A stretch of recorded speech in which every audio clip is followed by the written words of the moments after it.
ചില വാർത്താ മാധ്യമങ്ങളിൽ കണ്ടു മുകേഷ് രാജിവെക്കണമെന്ന് ഞങ്ങൾ ആവശ്യപ്പെട്ടിട്ടില്ല. ഞങ്ങൾ ആദ്യം തന്നെ നിലപാടെടുത്താണ് മുകേഷ് രാജിവെക്കണം.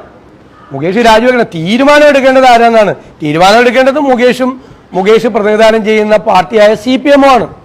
CPM ആണ് അതിൻ്റെ അകത്ത് പ്രതികൂട്ടി നിൽക്കുന്നത്. കാരണം ഒരു കേസല്ലല്ലോ, എത്രയോ കേസുകളാണ് പുറത്തു വന്നുകൊണ്ടിരിക്കുന്നത്.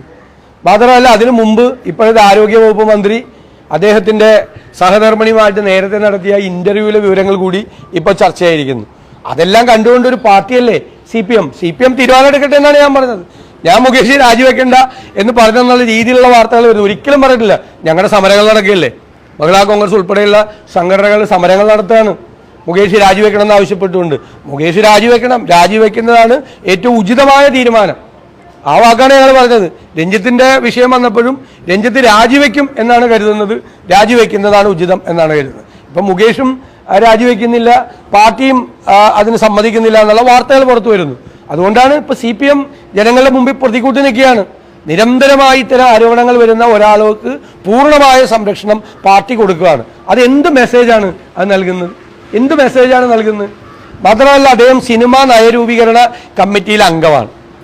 2023 ജൂലൈയിലാണ് 10 അംഗങ്ങളെ വെച്ച്, രണ്ടുപേര് പിന്നെ വന്നില്ല, സഹകരിച്ചില്ല സമയക്കുറവ് മൂലം, 10 അംഗങ്ങളെ വെച്ചുകൊണ്ട് സിനിമാ നയരൂപീകരണ സമിതി ഉണ്ടാക്കിയത് അല്ലേ.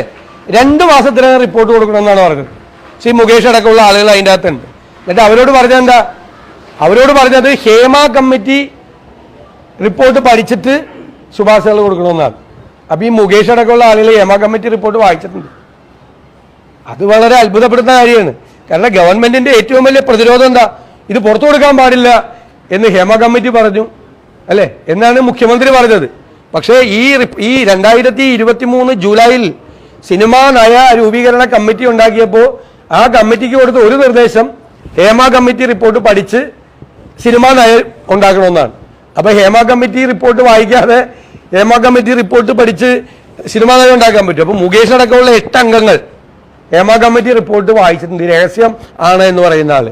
അപ്പൊ അദ്ദേഹം പ്രതിയായിട്ട് നിൽക്കുകയാണ്. അപ്പൊ ഗവൺമെന്റ് എന്തെല്ലാമാണ് ചെയ്തത് അത് തന്നെ വളരെ വ്യക്തമാക്കിയാണ് കാര്യങ്ങൾ വളരെ വ്യക്തമാവുകയാണ്. ഈ മുകേഷിന്റെ രാജി ആവശ്യം ശക്തമാകുമ്പോൾ അതിനെ CPM പ്രതിരോധിക്കുന്നത് നേരത്തെ 2 കോൺഗ്രസ് MLA-മാർക്കെതിരെ ഇത്തരം ആരോപണം വരികയും കേസ് വരികയും ചെയ്ത് അറസ്റ്റും നേരിടും. അവർ രാജിവെച്ചില്ലല്ലോ എന്നാണ്. അല്ല, അത് ഞങ്ങൾ വളരെ വ്യക്തമായിട്ട് പറഞ്ഞു. ഞങ്ങൾ അവർക്കെതിരായിട്ട് ആദ്യം നടപടിയെടുത്തതിന് ശേഷം ഇപ്പോൾ എൽദോസ് കുന്നപ്പള്ളിയുടെയാണ് ഇപ്പം ഞാൻ വന്നതിന് ശേഷം വരുന്നത്. എൽദോസ് കുന്നപ്പള്ളിക്ക് മുൻകൂർ ജാമ്യം അനുവദിച്ചുകൊണ്ടുള്ള കോടതി വിധി ഈ ആരോപണത്തിൻ്റെ ഒരു മറുവശം ഉണ്ടെന്ന് വ്യക്തമാക്കിയ വിധിയാണ്, വളരെ വ്യക്തമാക്കിയ വിധിയാണ്. ഒരു സംഭവം ഉണ്ടായപ്പോൾ ഈ ആരോപണത്തിനൊരു മറുവശമുണ്ട്. ആ മുൻകൂർ ജാമ്യത്തിന് നൽകിക്കൊണ്ടുള്ള കോടതിയുടെ വിധി തന്നെ വളരെ വ്യക്തമാണ്. അതിൻ്റെ മീതെ ഹൈക്കോടതി പോയി. ഹൈക്കോടതിയും സമാനമായ വിധിയാണ് എൽദോസ് കുന്നപ്പള്ളിയുടെ കേസിൽ കൃത്യമായിട്ട് കൊടുത്തത്. പിന്നെ ഞാൻ ചോദിക്കട്ടെ, ഉമ്മൻചാണ്ടി അടക്കമുള്ള ആളുകൾ രാജിവെക്കണം എന്ന് പറഞ്ഞുകൊണ്ട് പ്രക്ഷോഭം നടത്തിയ ആളുകളല്ലേ ഈ സോളാർ കേസുമായിട്ട് ബന്ധപ്പെട്ട്? എന്നിട്ട് CBIക്ക് കേസ് വിട്ട ആളുകളല്ലേ? 3 പോലീസ് സംഘങ്ങൾ അന്വേഷിച്ചിട്ട് ഉമ്മൻചാണ്ടി അടക്കമുള്ള ആളുകൾ കുറ്റവാളികളല്ല എന്ന് റിപ്പോർട്ട് കൊടുത്തിട്ടും അവർ രാഷ്ട്രീയമായി പീഡിപ്പിക്കുന്നതിന് വേണ്ടിയിട്ട് നേരെ കൊടുത്തതല്ലേ. ഉമ്മൻചാണ്ടി മുൻകൂർ ജാമ്യത്തിന് പോലും പോയില്ലല്ലോ. അവരാരും പോയില്ലല്ലോ മുൻകൂർ ജാമ്യത്തിന് പോലും. ഒരാളും പോയില്ല. അപ്പൊ അതും ഇതുമായിട്ട് ഇത് എത്ര കേസുകളാണ് വരുന്നത്? എല്ലാ ദിവസവും ഓരോരുത്തരും വെളിപ്പെടുത്തിക്കൊണ്ടിരിക്കുകയാണ് ഒരാളെ സംബന്ധിച്ച്. എന്നിട്ട് ഇതുമായി ബന്ധപ്പെട്ട മറ്റു 2 പേര് രാജിവെച്ചു. ഇപ്പൊ ഞങ്ങളുടെ പാർട്ടിയിൽ ഒരാളെ കുറിച്ച് ഒരു ആക്ഷേപം വന്നു. സെക്ഷൽ അബ്യൂസ് നടത്തിയെന്നല്ല, പക്ഷെ ഒരു ആക്ഷേപം വന്നു. KPCC പ്രസിഡന്റ് അയാളെ രാജിവെപ്പിച്ച ആളെ കൊണ്ട് ഞങ്ങളുടെ സമരം നടക്കുകയാണ് നാളെ. അങ്ങനെ വന്നപ്പോൾ ഞങ്ങൾ അപ്പം തന്നെ രാജി ആവശ്യപ്പെട്ട് രാജി അപ്പം തന്നെ വാങ്ങിച്ചു. അപ്പൊ അതുമായിട്ട് അതൊരു ഡിഫൻസ് അല്ല. ആ കേസ് ക്ലിയറാണ്, വളരെ ക്ലിയറാണ്. ഇത് എത്ര കേസാണ്? CPI ഈ മുകേഷിന്റെ രാജിയാണ് ഉചിതം എന്ന നിലപാട് CPI ആനിരാജി അടക്കം ഇന്ന് രാവിലെ തന്നെ മുകേഷ് രാജിവെക്കണമെന്ന ആവശ്യം എന്നിട്ടും CPM വഴങ്ങുന്നത് അല്ല. CPM ഞാൻ അതുകൊണ്ടാണല്ലോ പറഞ്ഞത്. ഞാൻ അതുകൊണ്ടാണ് ആദ്യം ഒരു വാചകം ഉപയോഗിച്ചത്. ഇതിൻ്റെ അകത്ത് തീരുമാനമെടുക്കേണ്ടത് മുകേഷും CPM ആണ്. CPM ആണ് തീരുമാനമെടുക്കേണ്ടത് മുകേഷിന്റെ മുകേഷ് എന്തായാലും രാജിവെക്കാൻ തയ്യാറല്ല.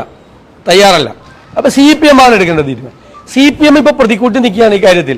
CPM നിരവധി കേസുകൾ, ഇതുപോലത്തെ കേസുകൾ ആരോപണ വിധേയനായ മുകേഷിനെ സംരക്ഷിച്ചുകൊണ്ട് കൊട ചൂടി പിടിച്ചുകൊണ്ട് നിൽക്കുക.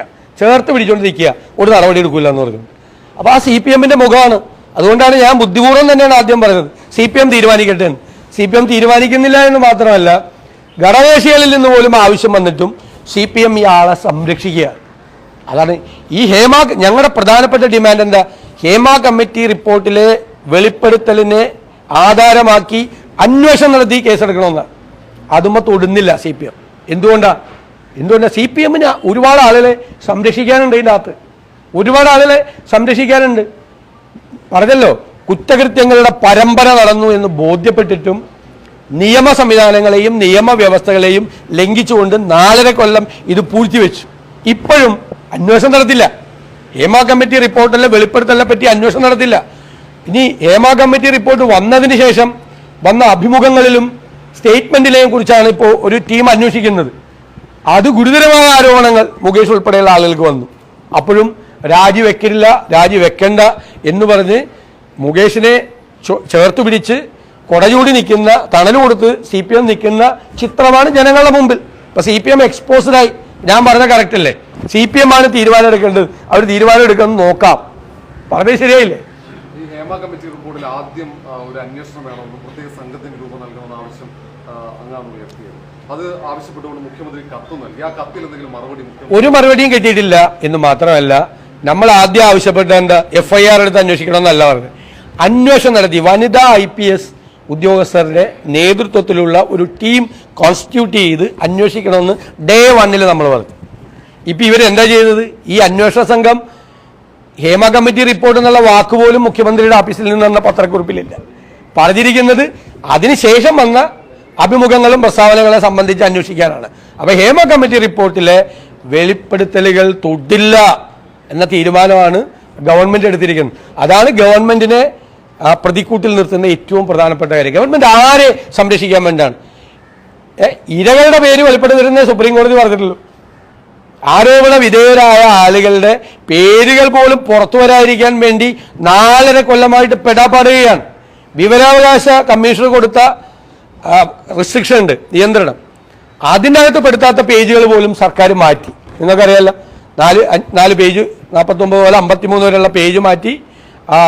ഗണ്ണികൾ 11 ഗണ്ണികൾ വെട്ടി മാറ്റി. അപ്പോൾ ആരെ രക്ഷിക്കാനാ? അതിൻ്റെ അകത്തൊക്കെ ഞെട്ടിക്കുന്ന വെളിപ്പെടുത്തലുകളുണ്ട്. പിന്നെ ഞാൻ പറഞ്ഞു, സത്യത്തിൽ സിനിമാ ലോകത്തുള്ള ആളുകളെ മുഴുവൻ ഈ ഗവൺമെന്റ് അപമാനിക്കുക. ഇത് ഒരു മൈനോറിറ്റിയാണ് ഈ കുറ്റകൃത്യങ്ങൾ ചെയ്തത്. അവരെ സംരക്ഷിക്കാനുള്ള തത്രപ്പാടിൽ ഭൂരിപക്ഷം വരുന്ന സത്യസന്ധരായ നിരപരാധികളായ ആളുകളുടെ മീതെ പോലും സാധാരണക്കാർ ചെളിവാരി എറിയുന്ന സ്ഥിതി വന്നിരിക്കുക. അപ്പം ഞാൻ പറഞ്ഞു, ഞാൻ ഒരു ഇതിൽ പറഞ്ഞു, ഞാൻ എല്ലാ ക്രിക്കറ്റ് മാച്ചും കണ്ടുകൊണ്ടിരുന്ന ആളാണ് പണ്ട്. എല്ലാ ക്രിക്കറ്റ് മാച്ചും കാണുമായിരുന്നു. അവസാനം കോഴ ആരോപണം വന്നതിന് ശേഷം, നമ്മുടെയൊക്കെ ചെറുപ്പത്തിലാണ് ഈ കോഴ ആരോപണം വരുന്നത്. കോഴ ആരോപണം വന്നതിന് ശേഷം ഇന്ന് വരെ ഒരു ക്രിക്കറ്റ് മാച്ച് മുഴുവൻ കണ്ടിട്ടില്ല. നിരാശപ്പെടുത്തി. അതുപോലെ മലയാള സിനിമയുടെ തകർച്ചയ്ക്ക് ഇത് ഇടവരുത്തരുത്. മലയാള സിനിമാ രംഗത്ത് പ്രവർത്തിക്കുന്ന ഭൂരിപക്ഷ ആളുകളും ഇതിലൊന്നും യാതൊരു പങ്കുമില്ലാത്തവരാണ്. നിരപരാധികളായ ആളുകളാണ്. സർക്കാർ കുറ്റവാളികൾക്കെതിരെ നടപടിയെടുക്കാത്തതുകൊണ്ട് മറ്റവരും സംശയത്തിന്റെ കരിനിഴലിൽ നിൽക്കുകയാണ്. അപ്പൊ സിനിമാ രംഗത്തെ തകർക്കുകയാണ് സർക്കാർ ചെയ്യുന്നത്. യഥാർത്ഥത്തിൽ സിനിമാ രംഗത്തെ അപകടം അതിൻ്റെ അകത്തുണ്ട്. സിനിമാ രംഗത്തെ തകർത്തുകൊണ്ടിരിക്കുകയാണ്. സിനിമയുള്ള ആളുകൾക്ക് ഒരു അകൽച്ച വരുന്ന സ്ഥിതിയിലേക്ക് കാര്യങ്ങൾ പോകരുത്. കുറ്റവാളികൾ കുറ്റം ചെയ്തത് ഏത് രംഗം, തൊഴിലിടമല്ലേ, കുറ്റം ചെയ്ത ആരായാലും അവർ നിയമത്തിന്റെ മുമ്പിൽ വരട്ടെ. അല്ലാത്തൊരു അതാണ് നമ്മുടെ നിലപാട്.